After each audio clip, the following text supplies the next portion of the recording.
नमस्कार, स्वागत है आपका फिफाना हिंदी क्लासेस के यूट्यूब चैनल पर। और इस क्लास में अपन पढ़ रहे थे भाषा दक्षता का विकास।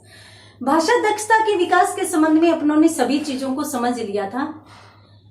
तो इस आधार पर अपने को ये समझना आवश्यक हो जाता है कि जो बालक वाक्य बोलता है वो प्रारंभ में किस किस प्रकार के वाक्य बोलता है, या फिर सभी प्रकार के वाक्य अर्थ के अनुसार बालक शुरू में ही सीख जाता है, बालक बोलना सीख जाता है। या फिर अपन यूं भी कह सकते हैं कि बालक उन वाक्यों की रचना करना सीख जाता है।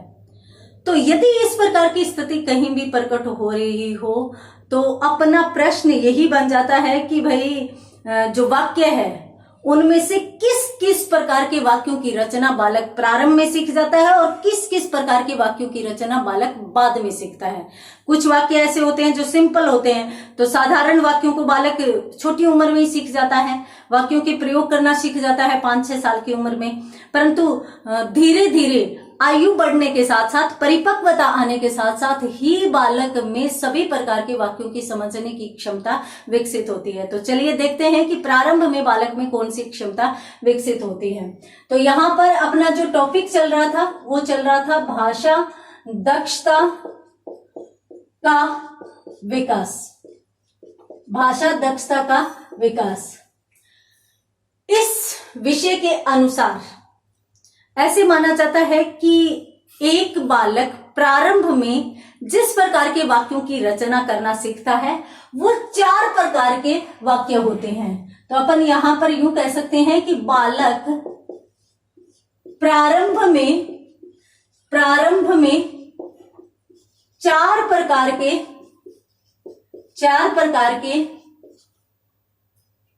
वाक्यों की रचना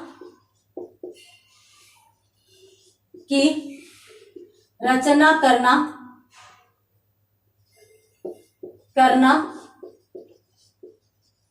सीखता है।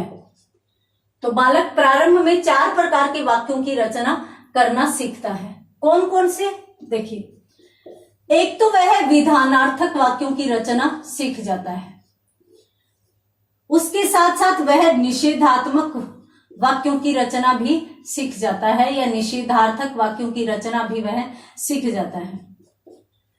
उसके साथ प्रश्न करना सीख जाता है, तो प्रश्नार्थक वाक्यों की रचना भी बालक प्रारंभ में ही सीख जाता है। और उसके बाद जो आज्ञार्थक वाक्य है इनकी रचना करना भी बालक सीख जाता है। अब ये क्या है समझते हैं। विधानार्थक में अपन साधारण वाक्यों को लेते हैं, सामान्य वाक्यों को लेते हैं। सामान्य वाक्य कौन से? जिसमें कोई भाव नहीं होता, सीधी की सीधी जो स्थिति होती है उसको प्रकट करने के लिए एक वाक्य लिख दिया जाता है। तो वह कौन सा वाक्य माना जाएगा? विधानार्थक वाक्य माना जाता है। जैसे आपने यूं कहा कि रमा खाना खाती है। अब रमा खाना खाती है वाक्य में किसी भी प्रकार का कोई भाव नहीं है। रमा नाम की कोई बच्ची है जो खाना खा रही है, उसके लिए यूं कह दिया गया कि रमा खाना खा रही है या रमा खाना खाती है। ठीक है। अब यहां पर, और आपको मैं बता देती हूँ, ये वाक्य जो है या इन सब में अर्थक लगा हुआ है। तो अर्थक का मतलब अर्थ प्रकट करने वाले। सिर्फ और सिर्फ इन वाक्यों में भावों को देखा जाता है, शब्दों को नहीं देखा जाता। रमा खाना खा रही है, चेक खाती है, कोई भी वाक्य आ जाए सामान्य वाक्य ही माना जाएगा, क्योंकि अपन भाव देखेंगे। अपन अंतिम शब्दों में ये नहीं देखेंगे रहा है, रही है, रही आ रहे हैं, या फिर ता है, ती है, ते है, आ रहे हैं। अपने को इससे कोई मतलब नहीं है। अगर कोई बालक स्कूल जा रहा है तो आपने यूं कह दिया कि मोहन स्कूल जा रहा है, सीधी सी बात। मोहन नाम का कोई बच्चा है वो स्कूल जा रहा है, उसके लिए आपने सामान्य शब्दों का प्रयोग कर दिया। तो जहां पर बिना भाव के सामान्य बात को सामान्य तरीके से कही जाए वहां पर वे वाक्य कौन से कहलाते हैं? विधानार्थक कहलाते हैं। ठीक है, ये तो हो गए सिंपल वाक्य। उसके बाद सारे के सारे भाव प्रकट करने वाले वाक्य आ जाते हैं। और ये अर्थक यानी अर्थ के आधार पर वाक्य कुल 8 प्रकार के होते हैं, जिनमें से प्रारंभिक काल में बालक में सिर्फ 4 ही प्रकार की रचना विकसित होती है, या 4 ही प्रकार के वाक्यों को समझने की क्षमता विकसित होती है। निषेधात्मक में सभी के सभी नहीं वाले वाक्य आते हैं। नहीं वाले वाक्य का मतलब है नकारात्मक वाक्य। यदि कोई बालक काम, मैं खाना नहीं खाऊंगा, मैं स्कूल नहीं जाऊंगा, यानी वह इस प्रकार के वाक्यों का प्रयोग करना भी सीख जाता है। और पीछे की क्लासेस में अपनों ने देखा था कि वही छोटा जब बालक है तो वो सिर्फ और सिर्फ शब्द के माध्यम से वाक्यों का प्रकटीकरण करता है। एक बेटा स्कूल जाना है, नहीं, यानी इस प्रकार से एक शब्द बोलेगा और एक शब्द के माध्यम से इस बात को प्रकट कर देगा, एक वाक्य को प्रकट कर देगा कि मुझे स्कूल नहीं जाना। तो ये जो नकारात्मक वाक्य हैं, नहीं वाले वाक्य हैं, वो भी बालक कब सीख जाता है? प्रारंभ में ही सीख जाता है। इसमें कौन कौन से वाक्य आएंगे? जैसे मैं नहीं पढ़ूंगा। अब इस प्रकार का कोई वाक्य आ रहा है आपके सामने कि मैं नहीं पढ़ूंगा, तो वहां पर नकारात्मकता आ रही है, वाक्य इनकार कर रहा है किसी काम को करने से, तो इसलिए बालक किसी काम को करने से इनकार कर रहा है, तो इसलिए निषेधार्थक। अब ये शब्द के माध्यम से भी प्रकट हो रहा है। निषेध का मतलब होता है, अपन कहते हैं ना कि वहां पर प्रवेश निषेध है, और कोरोना काल में तो घर से निकलना भी निषेधाज्ञा शब्द प्रकट किया जाता था, क्योंकि घर से निकलना भी निषेध हो गया था। तो इसलिए नहीं वाले सभी के सभी वाक्य निषेधार्थक में जाएंगे।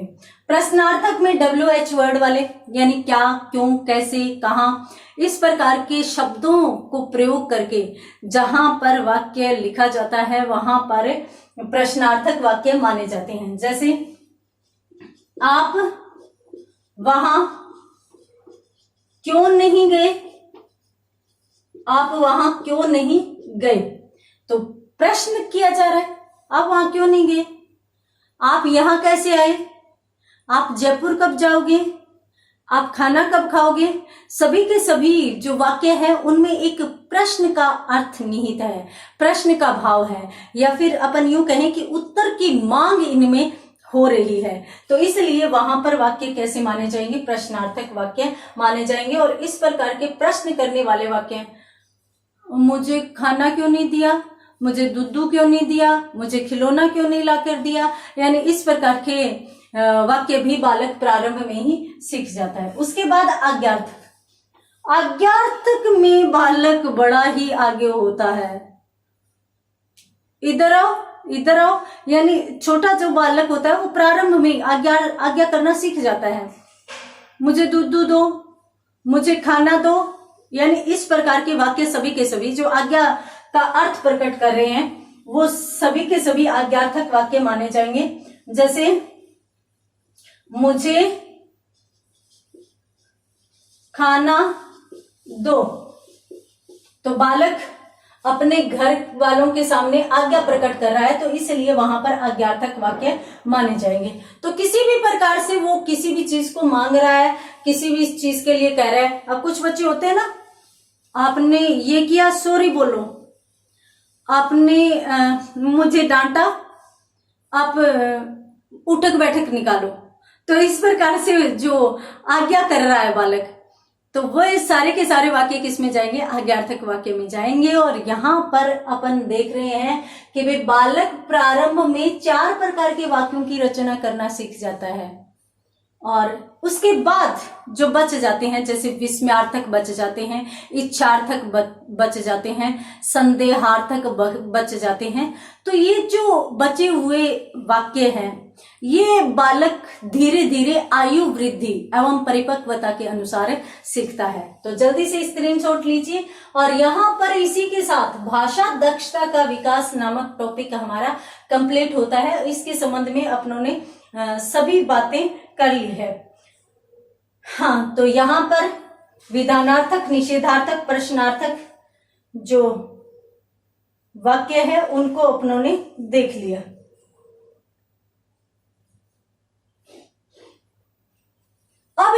एक चीज नोट लगाकर और लिख लीजिए आप।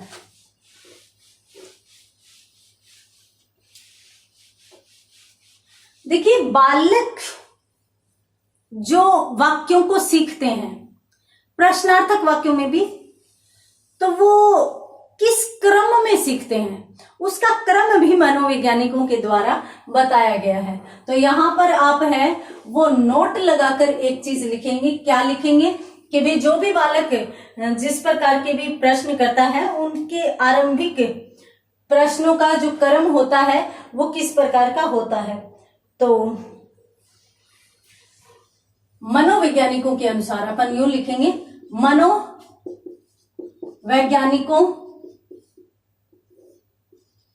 के अनुसार बालक के प्रश्नों का क्रम अपन देख रहे हैं, और कौन से प्रश्नों का क्रम, आरंभिक प्रश्नों का। मनोवैज्ञानिकों के अनुसार बालक के आरंभिक प्रश्नों का क्रम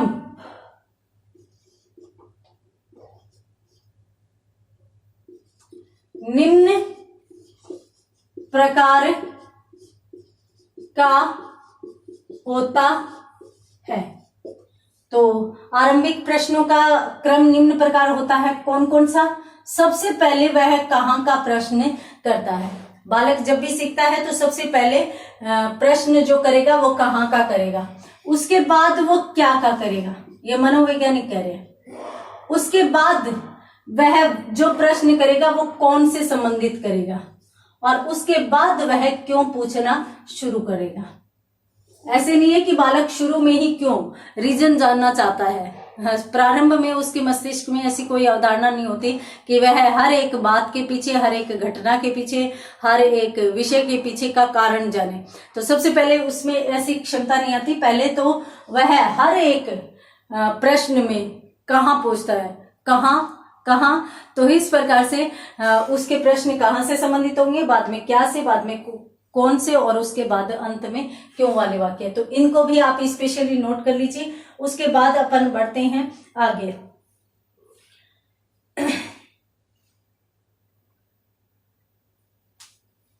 देखिए, भाषा दक्षता का विकास टॉपिक यहां पर कंप्लीट होता है। उसके बाद जो महत्वपूर्ण टॉपिक हमारे सामने आता है वो है भाषाई कौशलों का विकास। भाषाई कौशल कौन कौन से होते हैं और भाषाई कौशलों का विकास कैसे होता है। सबसे पहले तो अपन ये बात कहेंगे कि भाई भाषा जो है, भाषा विचार अभिव्यक्ति का या विचार अभिव्यक्ति के लिए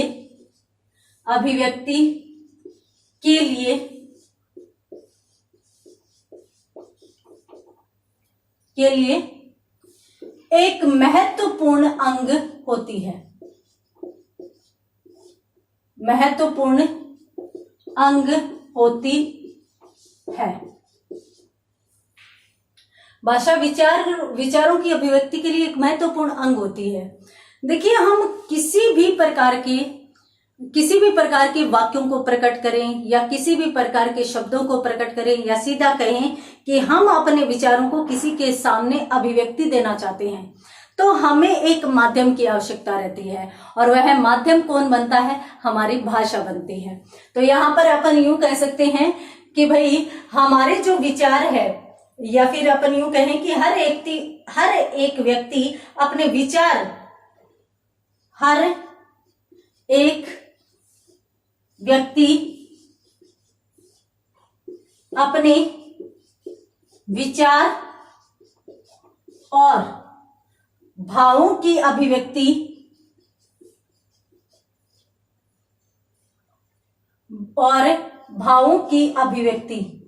जो भावों की अभिव्यक्ति करता है बालक, वो क्या करता है? भावों की अभिव्यक्ति के लिए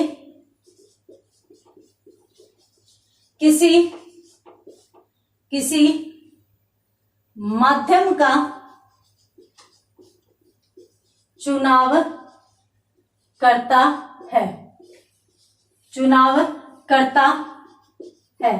और वही माध्यम ही क्या कहलाती है, भाषा कहलाती है। तो इसका स्क्रीनशॉट लीजिए। उसके बाद बढ़ते हैं अपन आगे अपन इसके संबंध में और क्या चीजें कह सकते हैं। तो एक माध्यम का चुनाव करते हैं अपन। अब माध्यम है वो भाषा होती है। अब भाषा कोई भी हो सकती है। आप बंगाली में प्रकट कर सकते हो, मराठी में अपने विचार प्रकट कर सकते हो, हिंदी, अंग्रेजी, उर्दू, संस्कृत में अपने विचारों की अभिव्यक्ति कर सकते हो। तो यहाँ पर अपन क्या कह सकते हैं, अपन यूं कह सकते हैं कि भाषा इसके लिए सशक्त माध्यम है। भाषा इसके लिए क्या होता है, एक सशक्त माध्यम होता है, एक मजबूत माध्यम होता है विचारों के प्रकटीकरण का और विचारों को अभिव्यक्त करने का। परंतु अपन ये भी कह सकते हैं कि भाई भाषा जो है वो एक बहुत बड़ा पार्ट होता है। तो भाषा में कौन सी ऐसी चीज है जो विचार अभिव्यक्ति के लिए सबसे सार्थक एवं सशक्त माध्यम बन सकता है। तो यहां पर अपन यूं कहेंगे कि भाई जो भाषाई कौशल है उनका विकास अपने को करना पड़ेगा। अपने को भाषा आ रही है परंतु भाषा से संबंधित अपने को अभिव्यक्ति का पता ही नहीं है कि किस प्रकार से अभिव्यक्ति की जाती है, तो अपन विचारों का प्रकटीकरण ही नहीं कर सकते, अपन विचार किसी के समक्ष रख ही नहीं पाएंगे। तो इसके लिए क्या आवश्यक है, सबसे महत्वपूर्ण इसका अंग कौन सा माना जा सकता है, भाषाई कौशल माना जा सकता है। तो यहां पर अपन यही चीज देखेंगे कि परंतु अपने विचारों की अभिव्यक्ति के लिए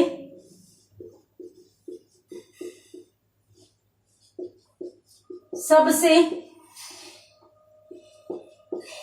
सार्थक एवं सशक्त माध्यम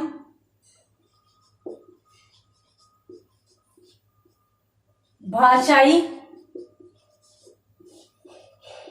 कौशल हो सकते हैं। तो इस प्रकार से भाषा के जो कौशल होते हैं उनके माध्यम से अपन विचारों को सही रूप में प्रकट करते हैं। ये जो कौशल होते हैं इनके द्वारा ही एक व्यक्ति सही तरीके से सही अर्थ में अपने विचारों की अभिव्यक्ति कर पाता है। तो अपन यहां पर ये कह सकते हैं कि कौशलों के सही इस्तेमाल से ही विचारों की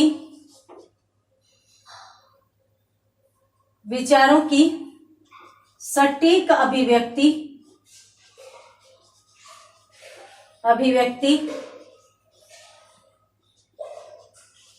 संभव है।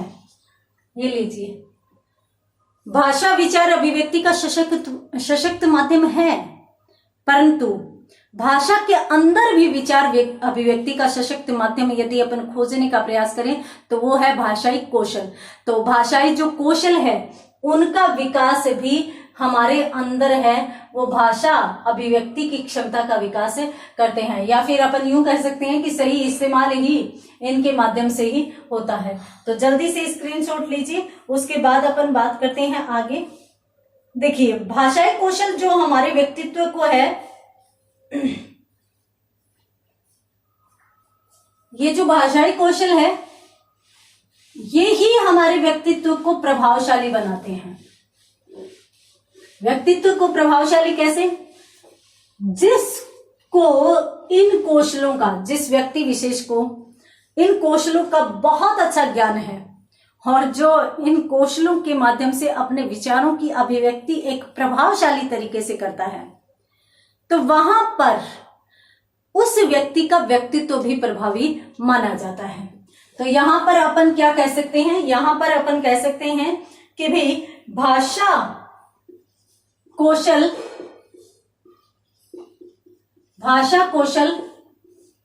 हमारे व्यक्तित्व को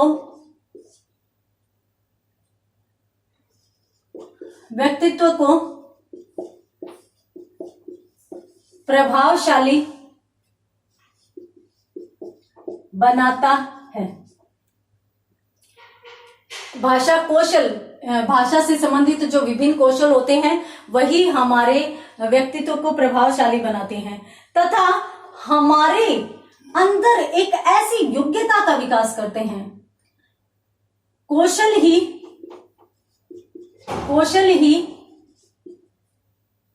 व्यक्ति को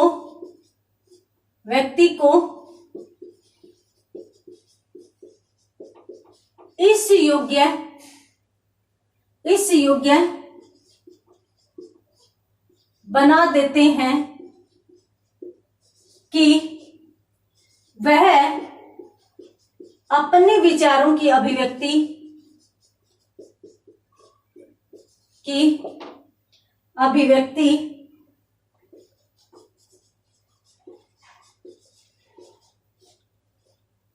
भिन्न एवं उत्कृष्ट तरीके से कर सके। ये लीजिए, तो हम कहां पर आ गए? भाषाई कौशलों पर आ गए। तो भाषा के कौशल ही वो माध्यम है जिसके माध्यम से अपन प्रभावशाली तरीके, भाषा है माध्यम, सिर्फ विचार अभिव्यक्ति का है, परंतु विचार अभिव्यक्ति को भी प्रभावशाली बनाने के लिए, सही रूप में सही जगह इस्तेमाल करने के लिए हमें किसकी आवश्यकता पड़ेगी? हमें भाषाई कौशलों की आवश्यकता पड़ेगी। कौशल जो शब्द है वो कुशल जोड़ कुशल के साथ प्रत्यय जुड़ने से ये शब्द बना है। तो कुशलता, हमारे अंदर भाषा की कुशलता आना ही भाषा कौशल का विकास होता है। ये कोई अलग से तोप नहीं है, अलग से कोई तूफान नहीं है, बड़ी चीज नहीं है। ये क्या होता है? कुशलता, भाषा को प्रकट करने की, भाषा के द्वारा विचार अभिव्यक्ति की जो कुशलता हमारे अंदर विकसित होती है उसे ही अपन क्या कहते हैं? कौशल विकास कहते हैं। तो इसका भी स्क्रीनशॉट ले लीजिए, उसके बाद अपन बात करते हैं आगे।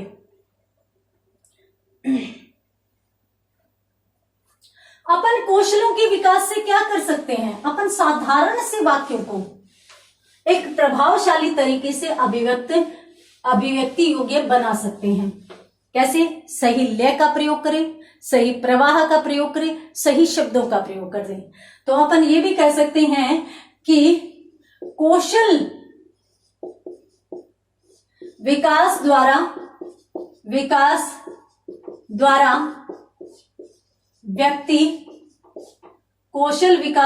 व्यक्ति क्या करता है? कौशल विकास द्वारा व्यक्ति अपने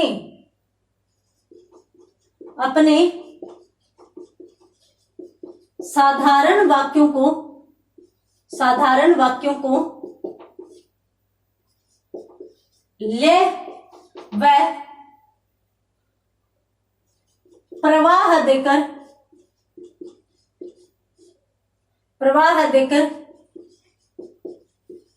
प्रभावशाली बना सकता है। तो यदि हमें अपनी विचार अभिव्यक्ति प्रभावी रखनी है अथवा अपन यूं कह सकते हैं कि यदि हमें अपने विचारों को एक उत्कृष्ट अभिव्यक्ति देनी है तो उसके लिए हमारे पास भाषा के कौशल विकास होने चाहिए। अब ये जो भाषा के कौशल विकास जो अपन बात कर रहे हैं वो किसके माध्यम से संभव है? तो देखिए, भाषाई कौशलों के विकास में शिक्षक व शिक्षार्थी दोनों की ही महत्वपूर्ण भूमिका रहती है। ऐसे नहीं है कि अकेला विद्यार्थी ही इन कौशलों को विकसित कर लेगा स्वयं में, या फिर ऐसे भी नहीं है कि अकेला शिक्षक यदि इन कौशलों का विकास करता है या फिर इन कौशलों का प्रयोग करता है तो विद्यार्थी स्वतः इसमें पारंगत हो जाएंगे। ऐसा कुछ नहीं होता। ये क्या होता है कि कौशलों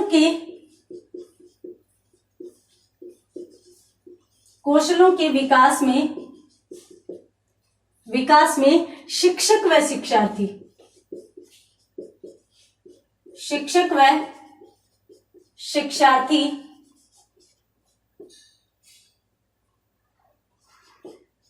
दोनों की महत्वपूर्ण भूमिका रहती है।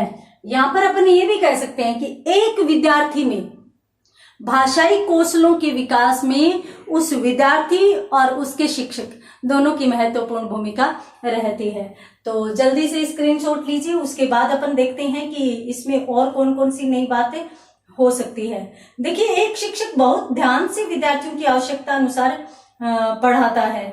वह शिक्षण विधियों का प्रयोग भी करता है, शिक्षण युक्तियों का प्रयोग भी करता है, परंतु सारी की सारी युक्तियां, सारी की सारी विधियां फेल हो जाएगी यदि उसमें कौशल प्रयोग नहीं हुए, या फिर अपन यूं कहें कि उन विधियों, उन युक्तियों का प्रयोग यदि कुशलता के साथ नहीं किया गया तो वहां पर वो सारी की सारी असफल हो सकती है।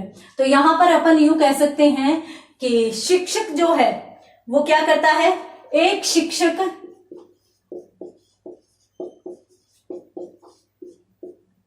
बहुत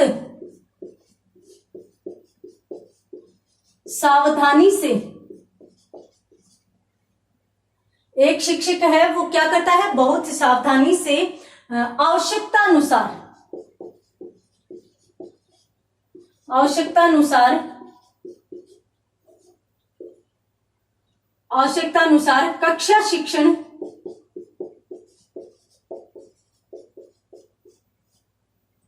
कक्षा शिक्षण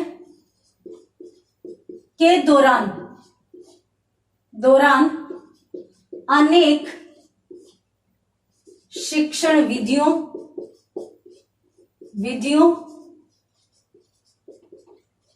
एवं युक्तियों का प्रयोग करता है। ये सभी करते हैं। प्रत्येक शिक्षक कक्ष के दौरान जब शिक्षण कार्य करवाता है तो वह अपने शिक्षण को उत्कृष्ट बनाने के लिए अनेक विधियों का सहारा लेता है, अनेक युक्तियों का प्रयोग करता है। अब यहाँ पर आवश्यक कौन सी बात कही जा सकती है? देखिए, यहाँ पर आवश्यकता इस बात की रह जाती है कि यदि शिक्षक युक्तियों का प्रयोग कर रहा है, शिक्षण विधियों का प्रयोग कर रहा है, तो उसे अपनी भाषा पर भी विशेष ध्यान देना चाहिए। तो यहां पर अपन ये कह सकते हैं कि साथ ही शिक्षक को अपनी भाषा पर भी विशेष ध्यान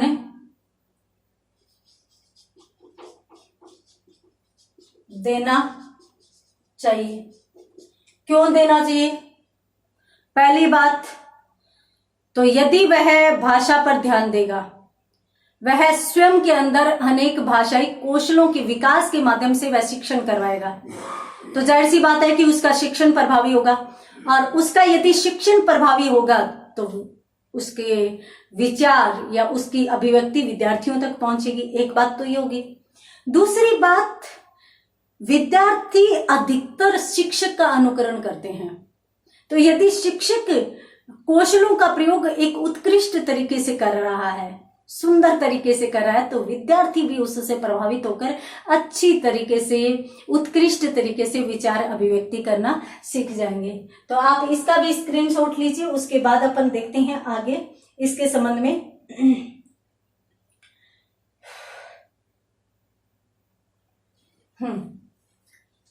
तो ये कारण क्या है? अपन यहाँ पर कारण देख सकते हैं।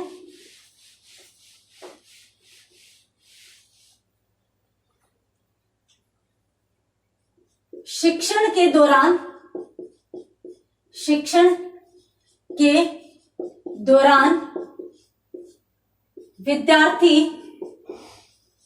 विद्यार्थी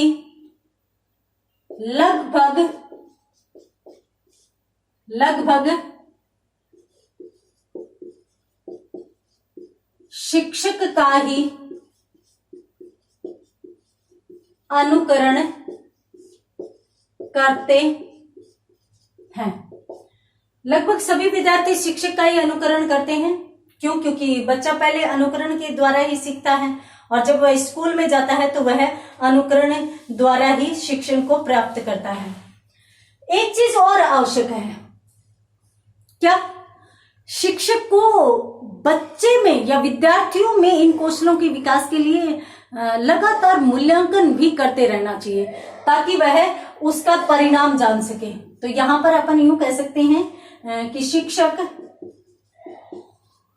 शिक्षक को विद्यार्थी में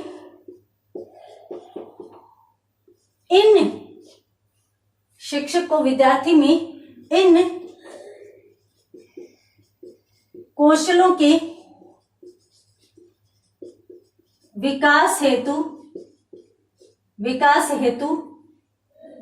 सतत मूल्यांकन करते रहना चाहिए।